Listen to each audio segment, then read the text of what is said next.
बिस्मिल्लाहिर्रहमानिर्रहीम। अस्सलाम वालेकुम व्यूअर्स, आप देख रहे हैं डाइनिंग और जी आज मैं आपसे परफेक्ट पिज़्ज़ा डो किस तरह से बनाई जा सकते हैं ये रेसिपी शेयर कर रही हूँ।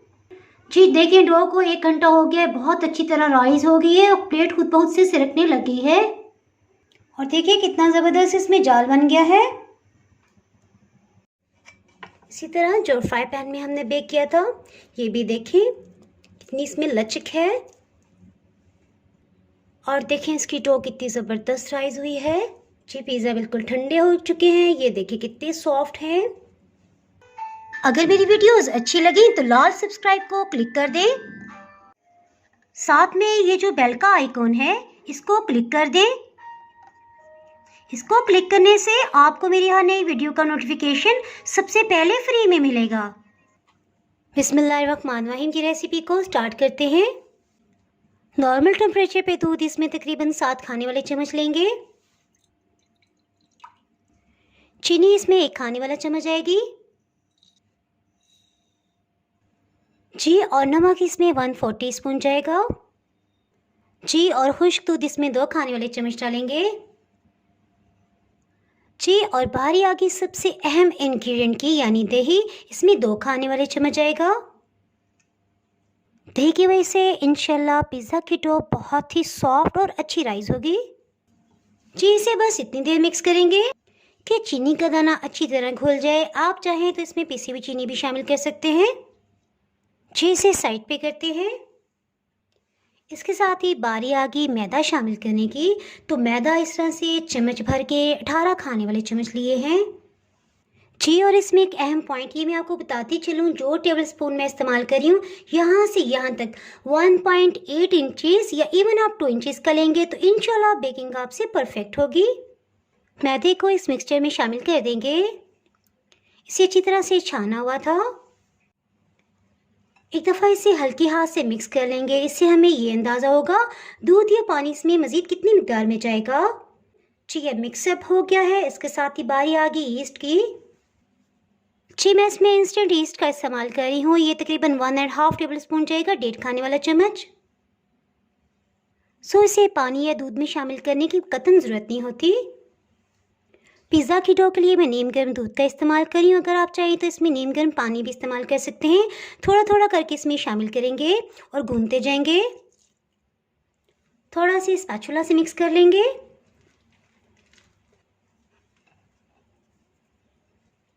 इसके साथ ही मज़ीद थोड़ा सा दूध शामिल करते हैं। जी देखें इस फॉर्म में आ गया है। इसके साथ ही अब हमें हाथों का इस्तेमाल करना पड़ेगा। जी और इससे पहले इसमें 2 खाने वाले चम्मच अनसॉल्टेड बटर शामिल करेंगे। ये होममेड है। इसे डो में शामिल कर देते हैं। जी इसके लिए कोशिश करें कि ये रूम टेम्परेचर पे हो। इसे अच्छी तरह से मिक्स करते हुए इसे गूंद लेंगे। तकरीबन 1 टेबल स्पून इसमें दूध मज़ीद शामिल करते हैं। इसे मिक्स करते हुए गूंद लेते हैं। पिज़्ज़ा की डो को हमने बिल्कुल भी सख्त नहीं गूंदना। ये देखिए अभी तो आपको महसूस हो रहा होगा कि हाथों के साथ चिपक रहा है। बस इसे गूंदते जाएंगे। एक स्टेज ऐसी आएगी कि हाथों के साथ जैसे ही चिपकना बंद होगा तो वही इशारा होगा कि ये अच्छी तरह डो तैयार हो गई है। तो वहाँ पे हम इसे गूंदना बंद कर देंगे। मज़ीद पानी या दूध बिल्कुल भी नहीं लगाएंगे। इसमें दूध तकरीबन 140 ml गया है और डो इस फॉर्म में आ गई है। देखिए आहिस्ता आहिस्ता ये हाथों के साथ चिपकना बंद हो रहा है। बस गूंदते जाएंगे। ये देखें तकरीबन 3 मिनट हो चुके हैं और ये देखें आहिस्ता आहिस्ता हाथों के साथ चिपकना ये बंद हो रहा है। और देखिए शुरू में आप इसे सख्त गूंद सकते थे जिस तरह हम आमतौर पे रूटीन में रोटी के लिए आटा गूंदते हैं। जी लेकिन पिज़्ज़ा की डो के लिए ये लाजमी है कि आप डो को पहले नरम रखें और गूंदते गूंदते आप उसे इस स्टेज तक लेके आएँ। इससे इसमें लचक पैदा होती है, डो बहुत अच्छी राइज होती है, पिज़्ज़ा बहुत परफेक्ट बनता है। जी देखिए तकरीबन 4 मिनट हो चुके हैं और ये बिल्कुल भी अब हाथों के साथ नहीं चिपक रहा। सो ये इंडिकेट कर रहा है कि मैं गूंद गया हूँ, मुझे अब रेस्ट दे दें। इसके ऊपर की सतह पे 1 चाय की चम्मच कुकिंग ऑयल डाल देंगे। इसी हाथों से अच्छी तरह से फैला देंगे और बस ये कवर करके इसे किचन में ही रखेंगे ताकि अच्छी तरह ये राइस हो जाए। जी देखिए डो को 1 घंटा हो गया है, बहुत अच्छी तरह राइस हो गई है और प्लेट खुद बहुत से सिरकने लगी है। और देखिए कितना ज़बरदस्त इसमें जाल बन गया है। जी मैं आपको करीब से दिखा दूँ, देखिए खमीर का इसके अंदर कितना अच्छा जाल बन गया है। इसमें पंच लगा के एयर निकालेंगे।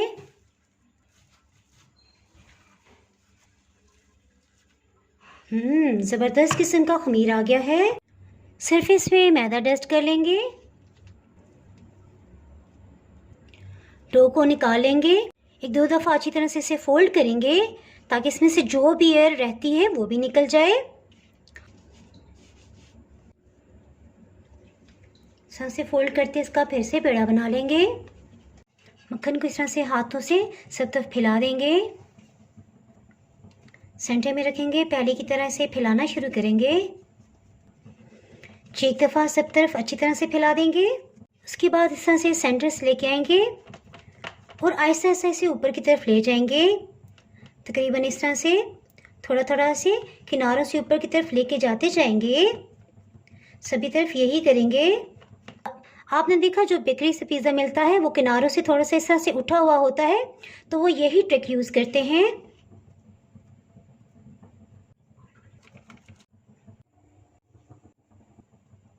अल्हम्दुलिल्लाह देखें कितना ज़बरदस्त माशाल्लाह से ये बेक हुआ है।